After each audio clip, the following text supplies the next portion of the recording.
Mr. Italian. I went and I meet him, and I'm scared to death to meet this guy. We start to talk, and I'm like, hell, I love the guy. I love him. I said, do you want to have lunch? He goes, Italian? I said, of course. We go have lunch. After lunch, I sold him stuff for all of the salons. I went back and I said, the guy's a darling. He's wonderful. We have maintained an incredible relationship from that day to today.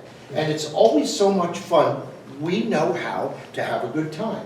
And I have to tell you, take heart in your great relationships. Build great friendships with people. You know, Wayne Dyer says, we get to choose our friends to make up for our family. And I think it's really a great way of looking at it, because I've got some family I love, and I've got some family that the further they're away, the better I feel. You know, I don't look forward to certain holidays with certain people, and you know, some people you just know what to expect before they even arrive. You know what they're going to come. You know they forgot the gift because they didn't buy one. You know they're going to bring some cheap wine. And I've got a great new thing now. When people come to my house for, because Barb cooks all the dinners. When they come for dinner, if they have cheap wine, I tell Barb, open it or unscrew it, put it right in front of their glass, and they're going to drink their cheap crap. And we're going to drink the good stuff on the other side of the table. That's the way it's going to work. So I just want to say that a couple things you can do to greatly enhance your relationships with your friends is, number one, don't judge anyone. Give people the space to be who they are. Don't allow yourself to look at them and decide who they are, what they are, how they are. Give them an opportunity to bloom in front of you. And one of the things I try to do is, which I have shared with all of you, I look at every person and think that every person has greatness within them. I really do. I've always felt that way.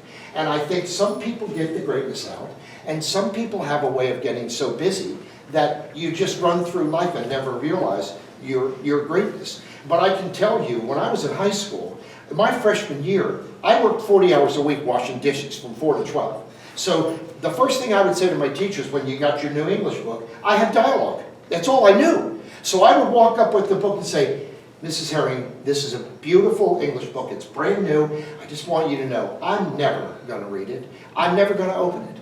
I'm never going to look at it. I'm never going to do homework. I'm going to sit right back there in the corner. I'm never going to be late. I'm never going to be a problem. Please don't ever call on me. However, I need a D. Because my mom is on Social Security, my dad's dead, and if I get a D, she gets the money. Will you help me? Of course. Gave me the D, sat in the corner, gave her the book back, never heard a word. I actually had a history teacher that said, that was beautiful dialogue. I'm going to give you a C. I said, oh great, it'd be nice to have a C. After I talked to him, gave him back to him, I'm going to give you a C. That was my time in high school. Until finally my senior year, one of my teachers said that my father, his father was an alcoholic, that's why he is what he is. And I thought, you know, when a teacher says something like that, the best thing to do is just beat him up. So I beat him up. And I got expelled.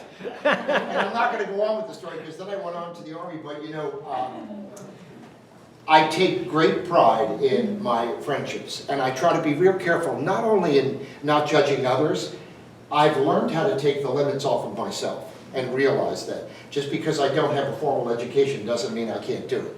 Just because I don't have the creativity of the people around me doesn't mean I can't cut hair. Doesn't mean I can't make money. Doesn't mean I can't invest. I can't study and I can't learn. That's the same for all of you.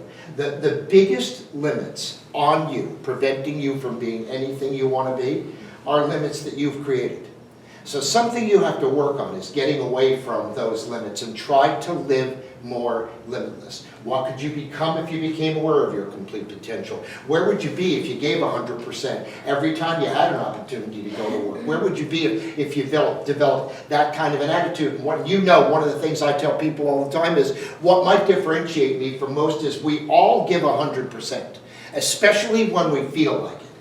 I try to make a practice out of giving 100% of the time. And I let nothing get in the way of me and you while we're here this week. Even at dinner with John and Elaine and Peter and Barbara and Brenda, I'll say at a certain time, I can no longer drink. I have to work tomorrow, and that can't come in between me and my work. You have to put the most important things in your life in the most important places. So what's happening with all of us here right now is we're still in the swamp. Johnny's just taken all of the alligators and all of the water and keeping it at bay. You have to be prepared that on Saturday, as you start to fly home, the water seeps back in and the alligators come back in. And by the time you get home, there's a chance you could be eaten if you're not careful. You know, you have to move quickly. So something you have to think about is there's a law called the law of diminishing effect. Your notes from my program yesterday meant more to you yesterday than they do today. And they'll mean more to you today than they do tomorrow. And if you don't act on them, by next week they're gone. That's the law of diminishing effect. In that law, you owe it to yourself to grab something from what took place yesterday with all of us and apply it. Put it to work. Make it make a difference in your future. Make it make a difference in your attitude or how you feel about you or your income or anything you can do to advance your quality of life because you are deserving. And the hardest thing for all of us to understand is life just stops at some point. It's just over at some point. So you have to find a way to put value in today. How do we make today matter? You know, how do we develop those relationships? So the first thing is don't judge others. The second thing is what I mentioned yesterday. Learn to be more interested than you are interested. Everybody has a story, and everybody wants to share it. And if you look at every person as if they have something special to share, they'll instantly like you more. Thirdly, be careful what you share. I am known, if you look me up in my industry, I am known in my industry for all things good. I talk about no one, never, nowhere. And when somebody tells me something about somebody, I always say, how do you know that's the truth? Where's the truth? Where is the truth today? I mean, you watch the news. I don't know. Who's getting impeached? Why are they getting impeached? Is that true? Is it a lie?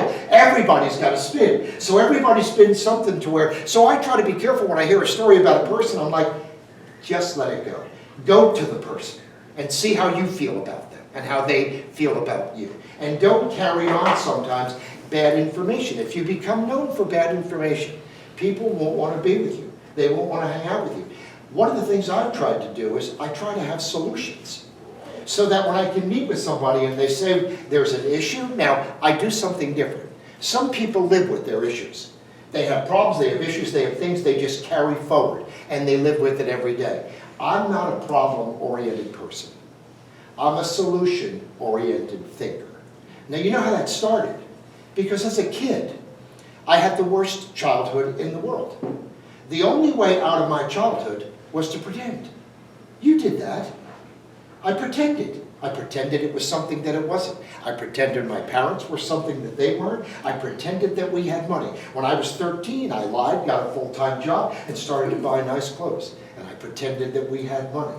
And I used to have to pay my mom back. I could actually pay my mom for days off from school. $10 I got the day off.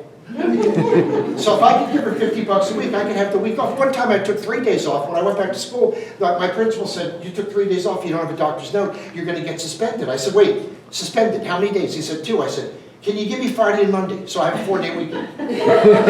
I had no need for school. I didn't know anything about it. I didn't know what was coming in the future. So something that you need to do, you need to just stop your life for a moment and look at yourself and ask yourself, what can I grow on?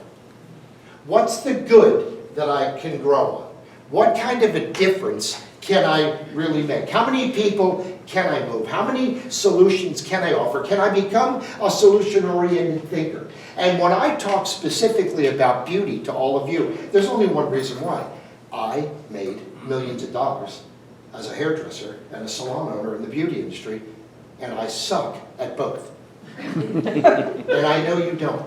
And there is absolutely no doubt in my heart, soul, and mind that if I can do it, every one of you in this room can do it too. That's why I tried to include yesterday the idea of recruitment as investment. And if you're thinking, oh my God, what do I do to invest? You have a platform. You guys know John. All John's ever wanted was to help other people be successful. That's what makes John, John. You can find John drunk out there one night. If you have a question, He'll stop everything and sit and talk with you. So basically what he's done is he's created a platform. He knows it works because it worked for him, and it worked for her, and it's working for you, and it worked for you. He knows it works. It's a platform that we know works. Now you need to think about, will you get on the platform and take full advantage of the tools that you have? See, people tend to always climb a tree to get the apple on top of the tree, when in life, there's always low-hanging fruit. Reach for the low-hanging fruit. Don't try to change the world. Don't try to change the platform. Try to work within the platform that you have. Now, it's the same thing inside the salon. You have a platform. Every one of you know what it's like to delight a guest. Every one of you know what it's like to have a guest that loves you so much, you own them. They listen to you. They don't question anything you say. They buy anything you tell them to buy. What we need to build are more of them. And what we need to get rid of, there's certain people you just don't want. You just don't need. They just don't belong. There's certain clients, if you can't persuade them after a while, move them out. Raise your price. Do something to get them out of there, because they're not fitting with you. You know, I had lunch with Giovanni yesterday. We were talking about how many people see each other in our world as competition. I said, you know, I think most salon owners don't realize you, your attitude, your environment, your atmosphere creates the desire for clients to come. My clients, I owned. They came to me. Now, I know I did. I used to say to my staff, isn't it ironic? You're such great hair cutters, and you can't have one of my clients. And they'd look at me like, what? I own my clients. They would never come to you. They don't care about a great haircut. They don't even see it. They don't know. You know. They don't know. And you know that. Come on, every one of you have done the worst haircut in the world on Saturday at 5 o'clock when you got to get out of that salon. And there's a walk-in. Shit, when there's a walk-in, sometimes we look out and go, walk-in duck! Are they coming? Shit, they're out the door. Somebody's got to do them. And usually the poorest person, I'm not doing them. I'm tired. That's the person who all day in the break room is like, well, I got no money, I can't pay my bills, you want to just grab your blow dryer cord and strangle it. Just grab it and strangle it. And then in comes the walk-in, and you don't even know what you're doing. You're just cutting. Well, okay then. You know, you ever see the walk-in get pumped up? You're like, son, you had to come at 5 o'clock. That goes the walk-in, right? So we cut them and they leave. We know it's terrible. We know it's terrible. How many of them do come back and go, man, I love what you did last time. You think you can do that again? And you're looking at them thinking, I don't know if I can do something this bad twice in a row. But if you like it, I'll try, right? So here's what you need to do. Get smart. Give yourself permission to be as smart as you are. And when you go home, look at your star clients on your platform and grow them. And the clients that aren't your star clients, let them go. They're driving you nuts anyway. That's the day you come in, look at the book and go, oh, Jesus, is it a full moon? It must be a full moon. It's a full moon. I have every wacko, like one wacko. I don't mind having a wacko a day. If you can have a wacko between two good people, you make it. When you start to have 3 wackos, all of a sudden you go, they say something, you go, what the hell's the matter with you? You know, you're like, uh-oh, you know, the filters start to come off. You know, what's going to happen next? So you need to go home, find who the stars are on your platform, and take advantage of it. Make life work. Make your life work.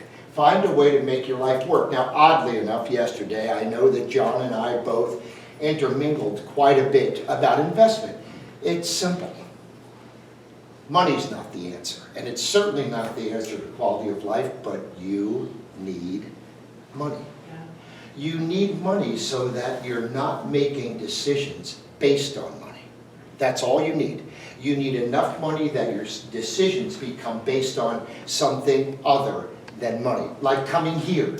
Don't some of you that are in the room that are salon owners or have friends that are salon people, you wish they could be here with you. But they can't because they couldn't afford it, because they didn't plan, they didn't think, and they don't understand investment. You know, I had a conversation with Misty this morning. I said, you need to go home and say to your students, You know, part of what I invested was for you, so I could come back and bring you new thinking and new ideas and new knowledge. Now look at this. In order to have new thinking, in order to take the information you're learning, you have to be receptive. See, some people are so comfortable, they don't know what it is to be receptive. But understand, receptivity is the mother of creativity. And if you can't be receptive, you'll never become creative. So you have to be receptive to new thinking, to new ideas, to something where you're going to get out of your comfort zone and tell yourself, that part of me is now over. I will never go back to that part of me. That part of me has, and you know what? If you do it constantly, you learn as you move along. There are parts of you that die. That now you're done with that part of you. That part of you is not going to come any further. You're now going to move into, which I just started saying to myself, you know what? Why can't I be rich? Why can't I be happy? Why can't I be healthy? Why can't I have friends? What does anything have to do with anything? Once you decide, you're going to make it. You're going to do that. You're going to get there. And all that takes is a little bit of courage. Just a little bit of courage to get out of where you are and get into where you could be.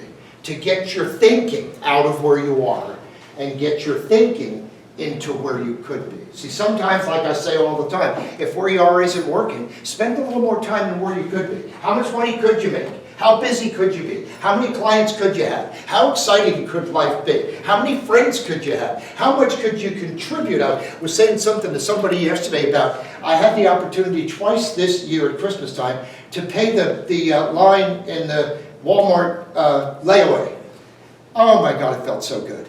And the only thing I try to be careful of now is I say to them, how much is your balance? Because you never know kind of what you're in for. But to give $100 or $200 and then you get out in the car and you're like, wow, that's Christmas. You know, that's what life is all about. So,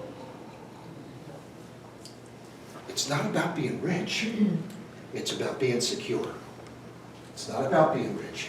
It's about having enough money to be able to make decisions not based on money. It's not about being rich, it's about using all of your resources to the best of your ability and making careful that you draw the lines clearly.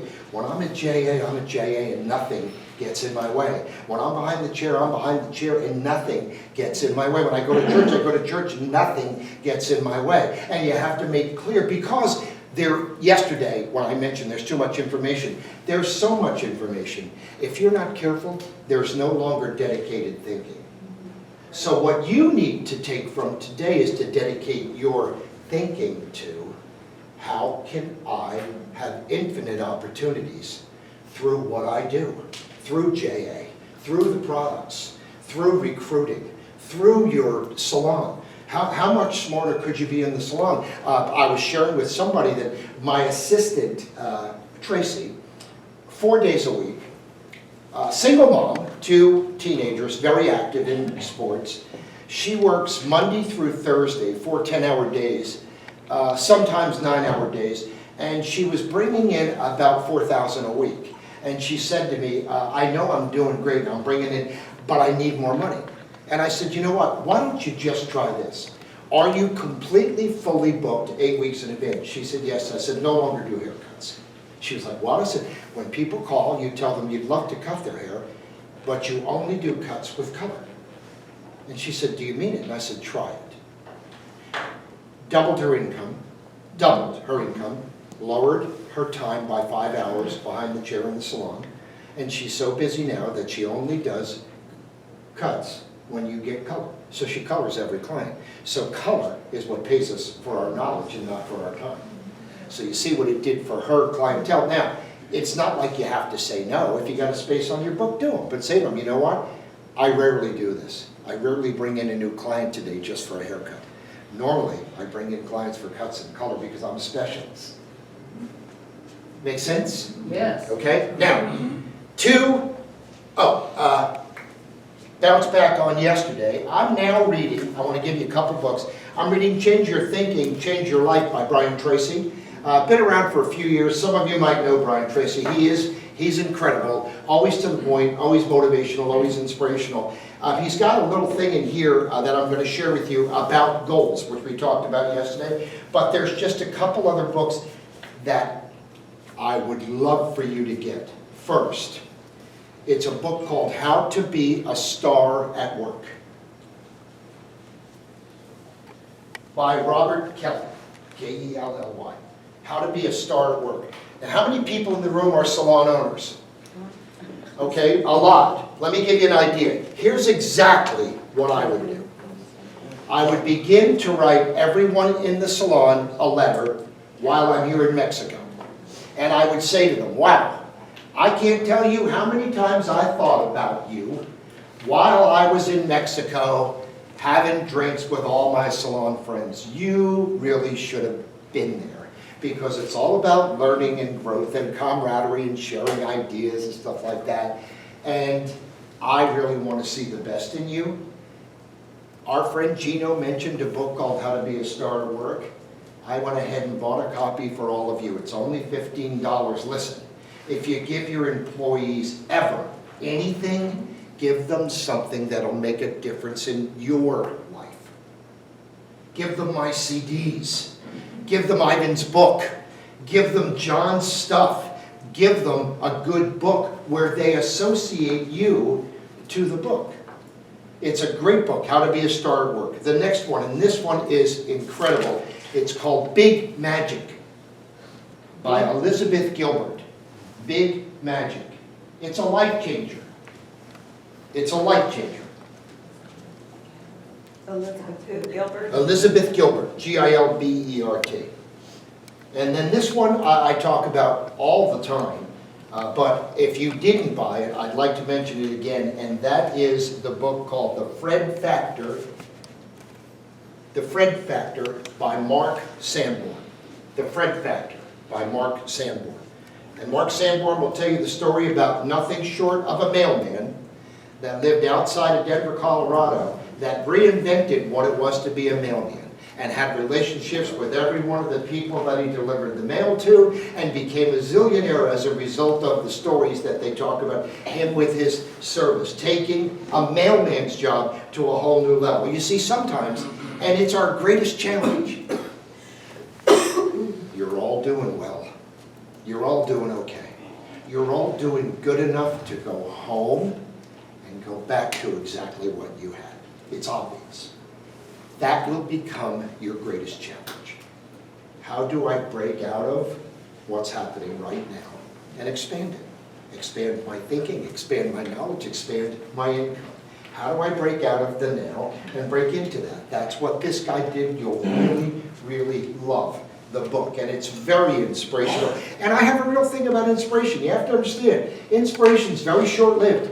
I can tell you, I've seen it a million times. If you leave here thinking you're going to change the world because we all got to spend some time together, by the time you get home and look at the map of the world, you're going to say, shit, the world is so big.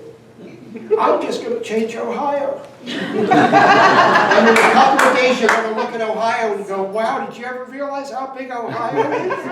I'm just going to clean my car. Go back to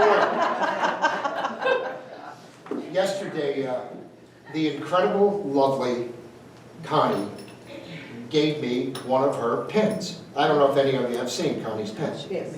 It says, you see all the time, the beauty was there. You just had to sit in my magic chair. Connie.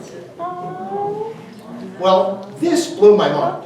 So I said to Barb last night, I'm going to ask Ralph and Connie if I can just mention this today. So I saw them this morning at breakfast, and I said, can I mention it? Connie said, not only can you mention it, but this actually came from a poem that my mother wrote me about being a hairdresser. And I'm going to let her tell you the poem when you get a chance. It's $5 for each person you can meet up with. I just couldn't resist. You know, the little tidbits of stuff you pick up from people if you're in the mode of learning. My mode of learning starts the minute I wake up. What can I learn today? And who is my angel today? Are you with me? What can I learn today? What is it I don't know that if I did know would make a difference? What can I learn today? And who is my angel today? And my angel yesterday was Marcos. by the front door. We had some words. He said some really neat stuff. He said, you own the company. I said, no. The other guy that kind of looks like me owns the company. You rich? I said, no, he's the rich one. He's the rich one. And he said, I remember you from last time you were here. He said, you're happy. People always around you, you're happy, make them laugh. I said, why shouldn't we laugh? Soon we're going to be dead. I mean, why shouldn't we laugh and have a good time? So look, here's what Brian Tracy says about making your goals a reality. Step 1, decide exactly what you want. Now be careful about this. It's not about, I want a car or I want a house. You have to decide exactly what you want. You have to bring it to life. You have to give it a color. You have to smell it, see it, feel it. You have to know everything about it. So when it's time to set your goals, decide exactly what you want. Even if what you want is, you want to be able to provide your children with some security. You want to provide the fact that you are an example to them. That they can look at you and go, wow, like I told you when my son wanted to move out of the garage apartment. I said, how much money do you have saved? He said, $10,000. I said, you don't have enough. You shouldn't move out of my garage apartment until you save $40,000. If you save $40,000 by the time you're 30, you won't have to worry about money. Are you with me? Have to make those money decisions. So decide exactly what you want. Be careful. Number 2, write everything down where you can see it. Write everything down where you can see it. Step 3, major. Be willing to pay the price. You pay a price for your thinking or lack of. You pay a price for your lifestyle or lack of. You deserve to have the best life possible. The most important person to bring that to you is you. So you have to decide if you're willing to pay the price. When I first became an educator, it was because Paul Mitchell and JP came to my salon and said, please, would you educate for us? Because you're the #1 salon on the East Coast. How do you do it? And I said, oh, it's easy. We just commit. And when we commit, we commit. So we are committed that nearly every client that comes to our salon is going to buy our products, not just yours. I'm #1 with them, and I'm #1 with them, right? So I decided to start speaking. They offered to pay me to go to Dale Carnegie, so I went to Dale Carnegie. I actually went twice to Dale Carnegie. Then I went to Toastmasters, and I was so scared of Toastmasters that every time Toastmasters said, next week you're going to speak, I quit. And I went back again, and went back again. The 5th time I went to Toastmasters, the guy who was teaching knew me from the 2nd time and said, he's the guy that quits. Don't tell him, just bring him up and make him speak. And they did, they kind of tricked me and brought me up. So my first year of education, I educated for free. And I paid all of my expenses. And if your salon was in California, I flew to California. I did a half-day class. I paid for the whole thing, and all I asked for was a testimony letter. That was for about 18 months. Then the next 18 months or so, I did it for $200 a day. If you're going to fly, $200 doesn't even cover your flight. Then the next year, I raised it to $5,000. Then the next year, $1,000. And so on, and so on, and so on. If you provide value to the highest extreme, money's not an issue. So if you were to call me today and I say, well, it's $5,000 for me to come to the salon, I work from 10 to 4, but here's my unconditional guarantee. You will have increase in product sales, you will have increase in retention, you will have increase in morale, you'll have increase in teamwork, and you'll have increase in service dollars because I'll teach them how to oversell. You know, how to add on, how to sell add-ons, okay? Step number 4, make a detailed plan. Detail your plan. How will you get from here to there? Don't leave it haphazard. If you, as a matter of fact, write this down. If you don't know where you're going, any road will take you there. If you don't know where you're going, any road will take you there. Sometimes you got to look at the road you're on and say, wait a minute, it's time to choose a new road. Choose a new avenue. I used to say to my kids all the time, if you're going down the road and some guy coming back up the road is bloody and torn, and he says, don't go down the road, the bridge is out, don't go down the road. Do you know how many people see the bloody guy and go, was that a bloody guy? Let's go, come on, we got to keep moving. Let's go down the road. You know, I don't know if ever you heard life in 5 chapters. Chapter 1 is I walk down the road and I fall into a hole. Chapter 2 is I walk down the road and I see the hole and I fall in. Chapter 3 is I walk down the road, I know the hole is there. I do everything I can to avoid the hole and I fall in. Chapter 4 is I choose a new road to walk down. And chapter 5 is my life changes. If you keep falling in that hole, you need to choose a new road. Now some of you even have people around you that when you try to climb out of the hole, they want to pull you right back down in the hole with them. And those are the people that you learn you don't want to have around you. You want somebody to push you out of that hole and give you some direction. Number 5, take action on your plan. Take action on your plan. If you tell me what's lacking, I'll ask you what you're reading, what you're studying, what you're listening to. Now stop for a minute and think. Who inspires you? Shouldn't you have 2 or 3 people, books, ideas, CDs that inspire you? Inspiration is very short-lived. It'll be gone in a couple of days. Now, inspiration does lead to motivation, but only you can motivate you. So who inspires you? Shouldn't you have a few people around you that inspire you? How many of you talk to Johnny on the phone? Who talks to Johnny on the phone? Have you ever once called Johnny on the phone and have Johnny say, it's a shitty day in Chicago? You never hear that. You always hear a little laughter and a little wow and a little, and you hang up the phone, you're like, oh, it's okay. It's raining, but it's okay. It'll be all right. Okay? Number 6, do something every day. Do something every day. I love that because I have a challenge with that. And that I've learned, you know, if it's important every day, pay a little attention to it, just a few minutes every day. Keep yourself focused. Remember, what you focus on is what gets done. And number 7, never give up. Never give up. We're too quick to sell out our dreams. We're too quick to let us say to us, that's not going to work. It's not going to happen. It must be me. Never give up. Don't do that. You owe it to yourself simply to live up to being all that you can be. So let's take this whole thing to beauty for a minute. Let's work backwards. Let's go to beauty. I have a little page I wrote just for us called The Simple Things. Just the simple things. What are the simple things? Number 1, how are you dressing? I mean, I know it's good, but go home and stop dressing for where you are and start dressing for where you want to be. Awesome. And watch the difference it makes. Do you understand when you dress better, you feel differently about you?